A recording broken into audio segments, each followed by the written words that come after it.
నమస్తే, welcome to పూరా local. నేను మీ సంపత్ కుమార్. రాష్ట్రంలోని రైతులకు పెట్టుబడి సాయంగా అందించే రైతు భరోసా పథకం కింద రెండో విడత నిధుల విడుదలకు ప్రభుత్వం సిద్ధమైంది. ఈ నెల 20వ తేదీన భూపాలపల్లి జిల్లా కాటారంలో జరిగే బహిరంగ సభలో సీఎం రేవంత్ రెడ్డి మంత్రుల సమక్షంలో నిధులను విడుదల చేయనున్నారు.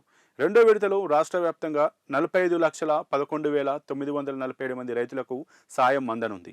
ఇందుకోసం దాదాపు 5,653 కోట్లను నేరుగా రైతుల బ్యాంక్ ఖాతాల్లో జమ చేయనున్నారు. రైతు భరోసా పథకం కింద ప్రభుత్వం మొత్తం 1.50 కోట్ల ఎకరాలకు సాయం అందిస్తోంది. ఎకరానికి సంవత్సరానికి 12,000 రూపాయల చొప్పున, యాసంగి సీజన్కు 6,000 చొప్పున నిధులు విడుదల చేస్తోంది. ఇప్పటికే గత నెల 23న తొలి విడతలో 68,89,955 మంది రైతులకు చెందిన 57,44,907 ఎకరాల భూమికి గాను 3,446.94 కోట్లు విడుదల చేశారు. మొదటి విడతలో ప్రతి రైతుకు 1 ఎకరం వరకు పెట్టుబడి సాయం అందించారు. రాష్ట్రంలో మొత్తం 73 లక్షల మంది రైతులు ఉండగా విడతల వారీగా అందరికీ సాయం అందించేలా ప్రభుత్వం చర్యలు తీసుకుంటోంది.